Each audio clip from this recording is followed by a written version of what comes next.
हजुर फेरि पनि आज एउटा सानो कुरा लिएर आएको छु हाम्रो माझमा। पक्कै पनि सो स्वीकारिदिनु होला। दर्शक नमस्ते नमस्कार। आज मैले फेरि एउटा दुःखद कुरा लिएर आएको छु, किनकि एउटा बहिनी पुष्पा परियारले मलाई फोन गरेर भन्नुभयो कि दाइ मेरो श्रीमानले अर्कै केटी भगाएर लगेर गयो भनेर चाहिँ मसँग दुःख व्यक्त गर्नुभएको छ। कसरी लग्नुभयो, के गरेर लग्नुभयो त्यो मलाई थाहा भएन, तर आफ्नो परिवार छोडेर जानुभएको छ उहाँले। 3 बहिनी छोरी रहेछन् हैन। अनि जो केटीलाई भगाउनु भएको छ उहाँले, उसको तर्फ पनि एउटा छोरीसहित लगेर उहाँले भाग्नु भएको रहेछ। केटा को हो? भगाउने केटा करण परियार जी हुनुहुन्छ र भाग्ने केटी शर्मिला सुनार हुनुहुँदैछ। घर चाहिँ रोल्पा हो छ उहाँको घर।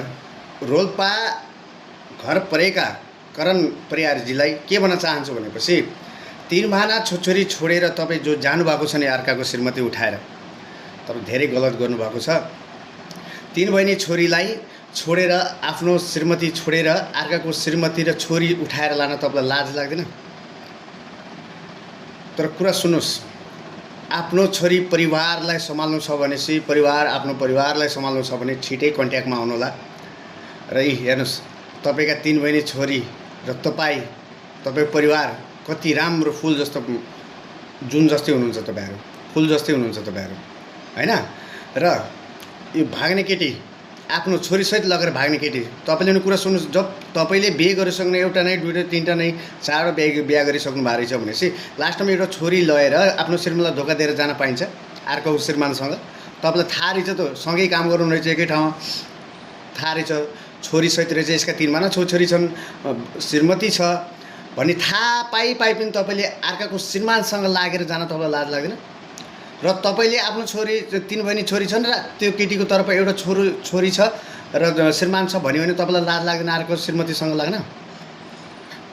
मैले तपाईहरुलाई के भन्न चाहन्छु भने सम्पूर्ण जति पनि दाजुभाइ तथा दिदीबहिनी हुनुहुन्छ फेसबुकमा मेरा लगायत सम्पूर्ण अग्रजहरुलाई यो भिडियो यति शेयर गरिदिनुस् कि यो केटासम्म पुगोस् र यसका फ्यामिली परिवारसँग पुगोस् र जहाँ यिनीहरूको घर बसोबास छ वहाँसम्म पुगोस्, शर्मिला सुनारको घरसम्म पुगोस्, माइतीसम्म पुगोस् र करण परियारको घरसम्म पनि पुगोस्, यो आमा बाबुसम्म पुगोस्। यो भिडियो शेयर गरिदिनु, यति शेयर गरिदिनु, दबाएर शेयर गरिदिनु होला र यिनीहरूलाई भेटाउने सफलमा हामी जुटौँ र यिनीहरूको परिवारलाई जुटाएर हामीले मिलाएर राख्ने कोसिस गरौँ। धन्यवाद। किनकि म तपाईहरुलाई हात जोडेर भन्छु, 2 हात जोडे बिन्ती छ, यो बच्चाहरुको बिचल्ली भएको छ।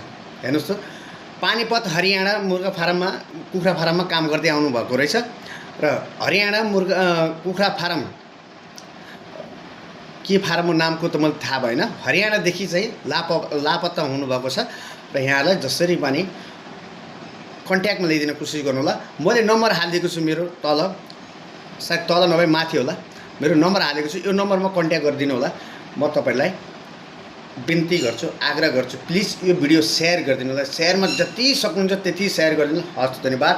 यहाँलाई भेटाउन कोसिस जरुर गरिदिनु होला। जहाँ पनि हुनुहुन्छ, जस्तो अवस्थामा नि हुनुहुन्छ, यो नम्बरमा कन्ट्याक्ट गरिदिनु होला। तुरुन्त हामी वहीँ आउनेछौँ र यहाँलाई समातेर यहाँको परिवारसँग मिलाएर राख्नेछौँ।